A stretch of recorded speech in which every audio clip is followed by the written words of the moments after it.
ಹೇಮಾವತಿ ಹೋರಾಟಕ್ಕೆ ಶೀಘ್ರವೇ ತಾರ್ಕಿಕ ಅಂತ್ಯ.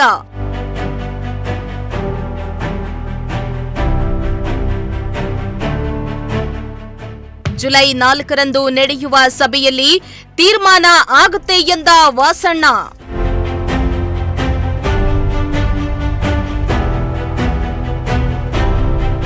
ಹೇಮಾವತಿ ಲಿಂಕ್ ಕೆನಾಲ್ ವಿರೋಧಿ ಹೋರಾಟಕ್ಕೆ ಸಿಎಂ ಹಾಗೂ ಡಿಸಿಎಂ ತಾರ್ಕಿಕ ಅಂತ್ಯ ಕಾಣಿಸಲಿದ್ದಾರೆ ಎಂದು ಶಾಸಕ ಎಸ್ಆರ್ ಶ್ರೀನಿವಾಸ್ ಭರವಸೆಯನ್ನ ಕೊಟ್ಟಿದ್ದಾರೆ. ಗುಬ್ಬಿ ತಾಲೂಕಿನ ಎಂಎಚ್ ಪಟ್ಟಣ ಗ್ರಾಮದಲ್ಲಿ ಲೋಕೋಪಯೋಗಿ ಇಲಾಖೆಯ ಸುಮಾರು 7 ಕೋಟಿ ಅನುದಾನದ ಮಂಡಮ್ಮಾದೇವಿ ದೇವಸ್ಥಾನದ ರಸ್ತೆ ಕಾಮಗಾರಿಗೆ ಶಾಸಕ ಎಸ್ಆರ್ ಶ್ರೀನಿವಾಸ್ ಗುದ್ದಲಿ ಪೂಜೆಯನ್ನ ನೆರವೇರಿಸಿದ್ರು. ಇನ್ನು ಬಳಿಕ ಮಾತನಾಡಿದ ಅವರು, ಶೀಘ್ರವೇ ಹೇಮಾವತಿ ವಿರೋಧಿ ಹೋರಾಟಕ್ಕೆ ಅಂತ್ಯ ಕಾಣಲಿದೆ. ನಾನು ಸಹ ಸಿಎಂ ಹಾಗೂ ಡಿಸಿಎಂ ಇಬ್ಬರ ಬಳಿ ಚರ್ಚೆ ನಡೆಸಿ ಮುಖ್ಯ ನಾಲೆ ಅಗಲೀಕರಣ ಮಾಡಿ ಕುಣಿಗಲ್ ಕೆರೆಗೆ ನೀರು ಹರಿಸಿಕೊಳ್ಳಲು ಪ್ರಸ್ತಾಪವನ್ನ ಮಾಡಿದ್ದೇನೆ. ಇದೇ ತಿಂಗಳ 30ರ ಸಭೆ ಮುಂದೂಡಲು ತಿಳಿಸಿದ್ರು. ಆದ್ರೆ ಆ ಸಭೆ ಜುಲೈ 4ಕ್ಕೆ ಮುಂದೂಡಿಕೆ ಮಾಡಲಾಗಿದ್ದು, ಸಭೆ ನಡೆಸಿ ಹೋರಾಟಕ್ಕೆ ತಾರ್ಕಿಕ ಅಂತ್ಯ ಕಾಣಿಸ್ತಾರೆ ಎಂದಿದ್ದಾರೆ. ಹೇಮಾವತಿ ಲಿಂಕ್ ಕೆನಾಲ್ ವಿಚಾರ ಸಂಬಂಧಪಟ್ಟಂಗೆ ಸಭೆಗಳು ದಿನದಿಂದ ದಿನಕ್ಕೆ ಮುಂದೂಡುತ್ತವೆ. ತಾರ್ಕಿಕ ಅಂತ್ಯ ಇಲ್ಲ, ಅದು ಲೋಕಸಭಾ ಸದಸ್ಯರು ನನಗೂ ಕೂಡ 2 ಸಾರಿ ಮಾತಾಡಿದ್ರು ಡೆಲ್ಲಿಯಿಂದ. ನೀನು ಕೂಡ ಡಿ.ಕೆ ಅವ್ರಿಗೆ ಹೇಳ್ರಿ, ನಾನು ಇರಲ್ಲ, 4ನೇ ತಾರೀಕು ಫಿಕ್ಸ್ ಮಾಡೋಕ್ಕೆ ಹೇಳಿ ಅಂತ ಹೇಳಿದರು. ನಾನು 4ನೇ ತಾರೀಕು ಇರಲ್ಲ, ನಾನು 3ನೇ ತಾರೀಕೆ ಅಮೆರಿಕಕ್ಕೆ ಹೋಗ್ತೀನಿ. ಅದರಿಂದ ನಾನು ಅವ್ರಿಗೂ ಕೂಡ ರಿಕ್ವೆಸ್ಟ್ ಮಾಡ್ಕೊಂಡಿದ್ದೀನಿ. ಡಿ.ಕೆ ಅವ್ರಿಗೂ ಕೂಡ ನಿನ್ನೆ ಎಲ್ಲ ಅದ್ರ ಬಗ್ಗೆ ಅವ್ರಿಗೆ ಗಮನಕ್ಕೆ ತಂದಿದ್ದೀನಿ. ಅಲ್ಲಿ ಆಗ್ತಕ್ಕಂಥ ತೊಂದರೆಗಳ ಬಗ್ಗೆ ಮತ್ತು ನಮ್ಮ ತಾಲೂಕಿಗೆ ಇದರಿಂದ ಆಗ್ತಕ್ಕಂಥ ತೊಂದರೆ ಬಗ್ಗೆಯೂ ಕೂಡ ಅವ್ರ ಗಮನಕ್ಕೆ ತಂದಿದ್ದೀನಿ. ಅವರು ಕೂಡ ಅದನ್ನು ಮನಸ್ಸಿನಲ್ಲಿ ಇಟ್ಕೊಂಡು ಮಾತಾಡ್ತೀನಪ್ಪ ಅಂತ ಹೇಳಿದ್ದಾರೆ. ನೋಡೋಣ. ನಾನು ವಿಶೇಷವಾಗಿ ನಮ್ಮ ತಾಲೂಕಿಗೆ ಇದರಿಂದ ಅನ್ಯಾಯ ಆಗುತ್ತೆ ಅಂತಕ್ಕಂಥದ್ದು ಕೂಡ ನಾನು ಪ್ರಸ್ತಾಪ ಮಾಡಿದ್ದೀನಿ. ನಾನು ವೈಡನ್ ಮಾಡ್ಕೊಂಡು ತಗೊಂಡೋಗಿ ಅಂತ ನಾನು ಡೇ 1ಇಂದಲೂ ಕೂಡ ಅದೇ ವಿಚಾರ ಪ್ರಸ್ತಾಪ ಮಾಡ್ತಾ ಇರೋದು. ಅದನ್ನು ಕೂಡ ನಿನ್ನೆನೂ ಕೂಡ ಅವ್ರ ಜೊತೆ ಸುಮಾರು 2 ಅವರ್ಸ್ 3 ಅವರ್ಸ್ ಮೇಲಿದ್ದೆ ಅವ್ರ ಜೊತೆ. ಅವ್ರಿಗೂ ಕೂಡ ಈ ವಿಚಾರ ಪ್ರಸ್ತಾಪ ಮಾಡಿ ಹೇಳಿದ್ದೀನಿ. ಅದರಿಂದ ನೋಡೋಣಪ್ಪ, ಮೀಟಿಂಗ್ ಕರೆದಿದ್ದೀನಿ ಅಂತ ಹೇಳಿದರೆ ಯಾರು ಲೋಕಸಭಾ ಸದಸ್ಯರು ಅಂತ ಡೆಲ್ಲಿಯಿಂದ 3 ಸಾರಿ ಮಾತಾಡಿದರು. ನಿನ್ನೆನೂ ನಾನು ಡಿ.ಕೆ ಅವ್ರು ಬರೋದಕ್ಕಿಂತ ಮೊದಲು ಮಾತಾಡಿದರು. ಆ ವಿಚಾರನೂ ಕೂಡ ನಾನು ಡಿ.ಕೆ ಅವ್ರಿಗೆ ಹೇಳಿದ್ದೀನಿ.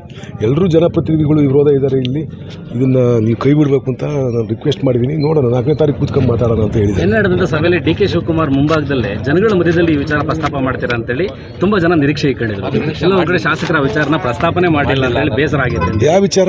ಹೇಮಾವತಿ ವಿಚಾರ ಸಂಬಂಧಪಟ್ಟ ಡಿ.ಕೆ ಶಿವಕುಮಾರ್ ಅವರಿಗೆ ವೇದಿಕೆಯಲ್ಲೇ ಹೇಳ್ತೀರಾ, ಮನವರಿಕೆ ಮಾಡಿಕೊಡ್ತೀರಾ? ನಾನು ಆ ವಿಚಾರ ಅಲ್ಲಿ ಪ್ರಸ್ತಾಪ ಮಾಡಬೇಕು ಅಂತ ನಾನೇನು ಅಂದ್ಕೊಂಡಿರಲಿಲ್ಲ.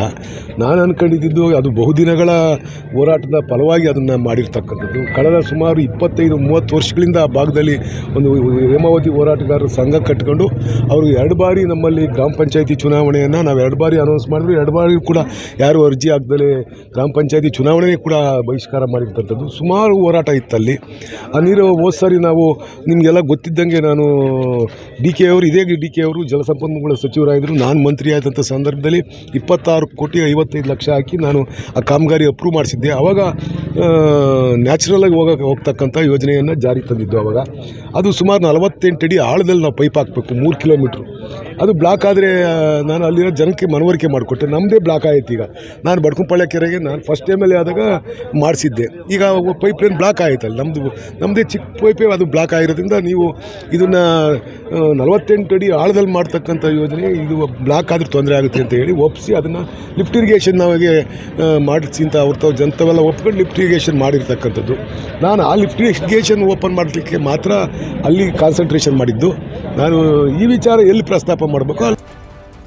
ಇನ್ನು ಕಳೆದ 5 ದಿನಗಳ ಹಿಂದೆ ಮುಖ್ಯಮಂತ್ರಿಗಳನ್ನ ಭೇಟಿ ಮಾಡಿ ಹೇಮಾವತಿ ಹೋರಾಟ ವಿಚಾರ ಪ್ರಸ್ತಾಪಿಸಿದ್ದೇನೆ. ಉಪ ಮುಖ್ಯಮಂತ್ರಿಗಳಿಗೆ ಇಲ್ಲಿನ ವಾಸ್ತವ್ಯ ಚಿತ್ರಣ ತಾಲೂಕಿಗೆ ಬಂದಾಗ ವಿವರಿಸಿದ್ದೇನೆ. ಅಲ್ಲದೆ ಒಮ್ಮತದ ತೀರ್ಮಾನ ಕೈಗೊಳ್ಳುವ ಭರವಸೆಯನ್ನ ನೀಡಿದ್ದಾರೆ ಎಂದ ಅವರು, ರಾಜಣ್ಣ ಹೇಳಿಕೆಗೆ ಪ್ರತಿಕ್ರಿಯೆ ನೀಡಲಾರೆ. ನಾನು ಪಕ್ಷದ ಚೌಕಟ್ಟಿನಲ್ಲಿ ಅಷ್ಟೇ ಮಾತಾಡ್ತೇನೆ, ಮಾಧ್ಯಮದ ಜೊತೆ ಚರ್ಚಿಸುವ ಅಗತ್ಯವಿಲ್ಲ ಎಂದಿದ್ದಾರೆ. ನನಗಾಗಲೇ ಒಂದು 5 ಡೇಸ್ ಬ್ಯಾಕ್ ನಾನು ಒಬ್ಬನೇ ಹೋದಾಗ ಮುಖ್ಯಮಂತ್ರಿಗಳು ಒಬ್ಬರು ಸಿಕ್ಕಿದ್ರು. ಅವ್ರ ತೋಲು ಕೂಡ ಈ ವಿಚಾರ ಗಮನಕ್ಕೆ ತಂದಿದ್ದೀನಿ. ಮಾತಾಡೋದಪ್ಪ ಅಂತ ಹೇಳಿದ್ದಾರೆ, ಕೂತ್ಕೊಂಡು ಮಾತಾಡೋಣ ಅಂತ ಹೇಳಿದ್ದಾರೆ. ನೋಡೋಣ, ಈಗ ಮುಖ್ಯಮಂತ್ರಿಗಳು ಹೇಳಿದ್ವಿ, ಉಪಮುಖ್ಯಮಂತ್ರಿಗಳು ಹೇಳಿದ್ವಿ, ಅವ್ರು ಏನು ಕ್ರಮ ಕೈಗೊಳ್ತಾರೆ ಅದಕ್ಕೆ ಕಾಯ್ಬೇಕಾಗಿ ಗೊತ್ತಿಲ್ಲ.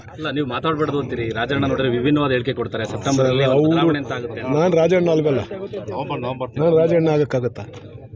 ಅವ್ರವ್ರ ವಿವೇಚನೆ ಬಿಟ್ಟಿದ್ದು ಅವ್ರವ್ರು ಹೆಂಗೆ ಮಾತಾಡ್ಕೊಂತಾರೋ ಯಾಕೆ ಮಾತಾಡ್ಕೊಂತಾರೋ ಅವ್ರ ಹೊಟ್ಟೆ ಉರಿ ಏನಾಯ್ತೋ ಗೊತ್ತಿಲ್ಲ.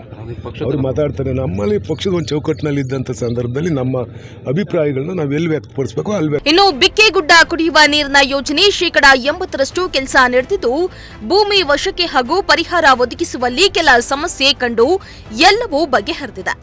ಗುತ್ತಿಗೆದಾರರಿಗೆ ಹೆಚ್ಚುವರಿ 2 ಕೋಟಿ ಬಿಡುಗಡೆ ಮಾಡಿ ಕೆಲಸ ನಡೆದಿದೆ. ವಿಶೇಷ ಪೈಪ್ಗಳು ಹೈದರಾಬಾದ್ನಿಂದ ತಂದು ಕೆಲಸ ಶೀಘ್ರದಲ್ಲಿ ಪೂರ್ಣಗೊಳಿಸಲಾಗುವುದೆಂದು ಶಾಸಕ ಎಸ್ಆರ್ ಶ್ರೀನಿವಾಸ್ ಭರವಸೆಯನ್ನ ನೀಡಿದ್ರು.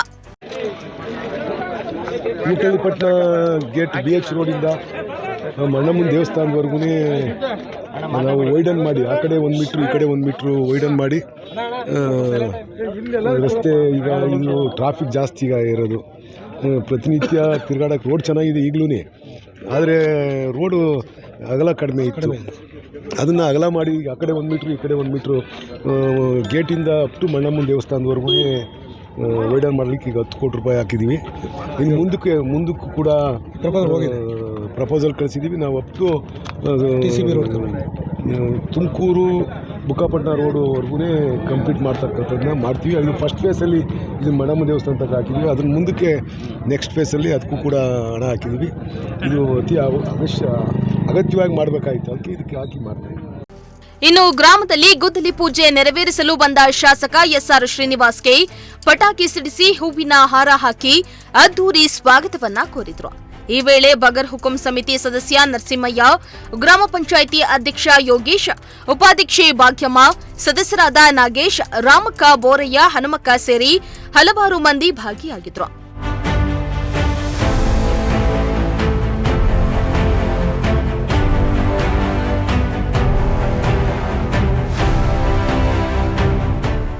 ದೇವರಾಜು, ಪ್ರಜಾಶಕ್ತಿ ಟಿವಿ, ಗುಬ್ಬಿ.